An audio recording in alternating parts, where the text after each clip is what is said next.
Welcome to 2 Samuel 002.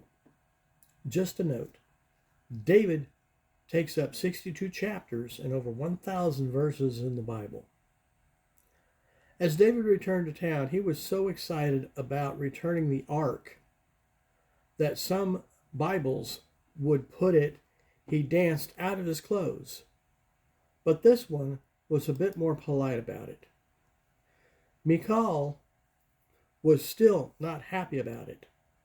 David told her that this was between him and the Lord, and that he could care less about how she felt about it. A bit of history here. David's first wife, Michal, was Jonathan's sister, won by a battle that, Saul stated that in this one battle, whoever wins this battle, I will give my daughter.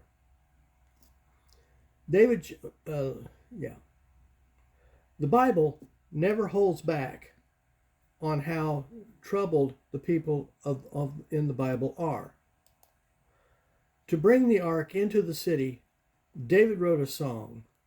1 Kings 16 has Psalms 105, 01 through 15, 96, 01 through 13, and 106, 01 and 47. Psalms 01 speaks of the blessed man. I'll dance like David danced. Not to say that you should dance like David did, but they don't realize there is no dancing in the New Testament, nor a single verse that says you should do dance. Make a joyful noise. Yes. Dance? No. David and his event of dancing were a one-off, performed by David himself, and not repeated within the realm of the church. It should be left there. When they took the walls of Jericho, it was by sound. Saul's daughter, David's first wife, Michal, was so embarrassed that she turned away. Because of Michal's dissent about what was going on, she had no children unto her death. Side note, this phrase, do what makes you feel good, when you say, God told me to do this, is not an acknowledgement of God having told you to do it, but instead an acknowledgement that you have been told someone something. Do not get this confused with people believing that whatever someone purposes in his heart to give does not mean that God actually put the purpose there. God cursed the dynasty of David. Jeremiah 22. As I live, says the Lord. Look it up. Sitting on the throne of David was a cursed people. The genealogy record of Mary and Joseph is what saves Jesus, because David's lineage wasn't the father of Jesus.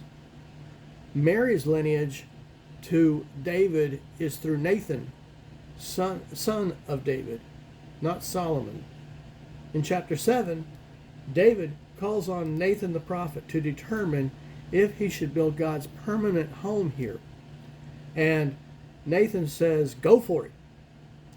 God then comes to Nathan and says, no, Nathan must go to David and retract.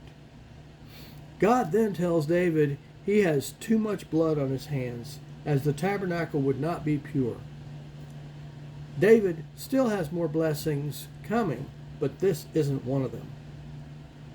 God and David hold a conversation for the rest of chapter 7 on how God feels about David. Chapter 8 comes the expansion of the kingdom of David. He took on and won many battles. David, in the process, was looking for an heir of Saul's, and so he could bless him.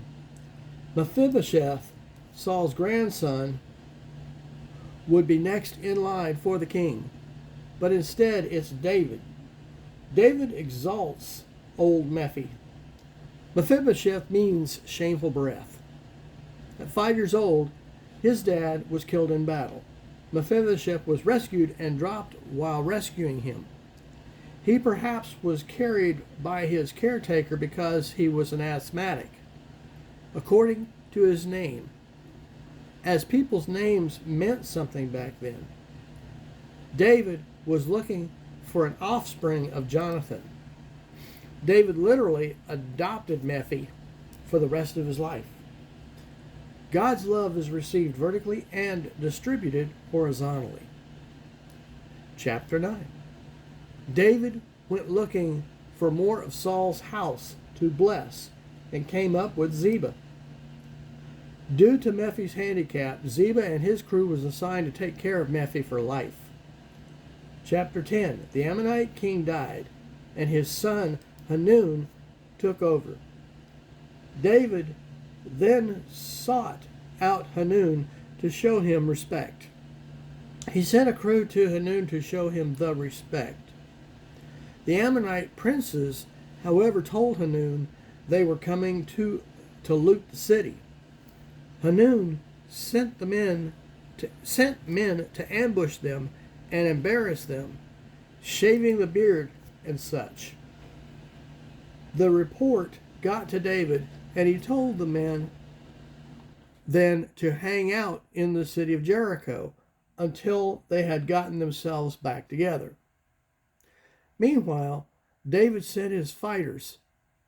The Ammonites realized what they had done. They hired warriors from other areas to go up against David. Joab then split David's army in half. He placed the rest of the army on the opposing side of town with Abishai. Joab told Abishai, "Should your fighting get worse, we will help you," and so forth. The enemy saw what they were up against and turned into a scaredy cat and ran for the hills. Hadadezer saw what had happened to the fighting men and decided to succumb to David. Chapter 11. Alongside comes David's weakness. A side note. The way houses were built back then, the bathing area was on the roof, and so it would be cool in the evening. It was common to bathe in the evening. Chapter 11. David's place was above the houses on the hill, which gave him a ringside seat to Bathsheba. This also left him nothing to his imagination. David inquired and found she was married to Uriah. David, you're married, and so is she. I know, you're king and all that. You're lucky you're a man after God's own heart. Yeah, right. They got this because of all the songs David wrote in the book of Psalms. This is becoming a soap opera. You got it. David found she was married to Uriah and decided he was king and could do anything. So he summoned Bathsheba to his place, and well, you can read it. Hooky has consequences. By the way, Bathsheba is now pregnant. David has Joab go after Uriah and pull them from the battle and bring him to David. This is becoming a soap opera. David sends Uriah home to play hooky with his wife. Uriah instead spends the night outside the palace. David found this out and invited Uriah for dinner, and he got him drunk. Will he go home now? Nope. Okay, David, ball is in your court.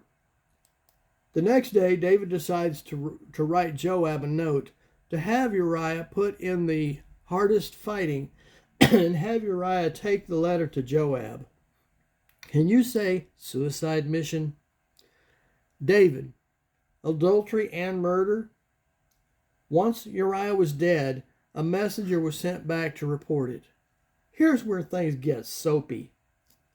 When Bathsheba heard Uriah was dead, she went into mourning, and David had them summon her to his house, and he married her. First off, how many women is he married to now? Second, this will not hide the fact the child is a, well, you know. Chapter 12, God knows, and so does Nathan. He pays David another visit and gives David a guilt trip, making David mad. It starts chapter 12, and you should read it. By verse 7, David knows he's been caught, and by God, you will pay a price for it. By verse 16, the child is struck dead. This child is actually blessed to me, because no child would face having to choose life or death, because they are under God's wings. Verse 20 sees David get his act back together. By verse 24, David gets on with life and takes Bathie back to bed to have another son. And of all people, this is, you guessed it, Solomon. This is ironic because God had David change his name to Jedediah.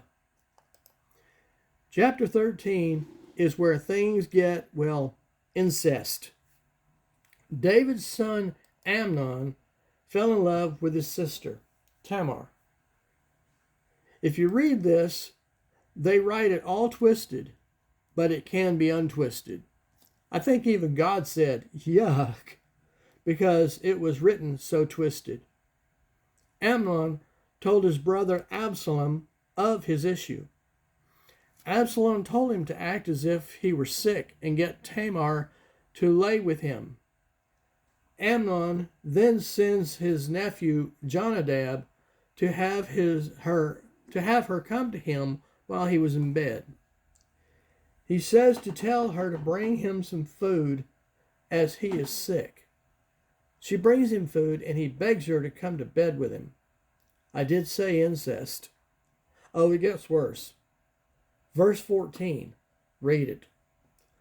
Once he is done with her, he kicks her out of his bed and tells her to leave. I have one thing to say to him. A picture is worth 1,000 words. Tamar told Absalom what happened, and Absalom told her to be quiet for now. David heard about it and became furious, but said nothing.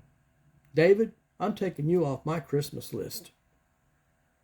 Absalom took Amnon out to a party, and once Amnon was drunk, Absalom killed him for what he had done. There, take that. The rest of chapter 13 was about David being saddened by Absalom being on the run because he had killed Amnon, and David longed for a visit from Absalom because his nephew Jonadab explained that Absalom killed Amnon for what he had done to Tamar. We do need to continue this, so see you in 2 Samuel 0:03.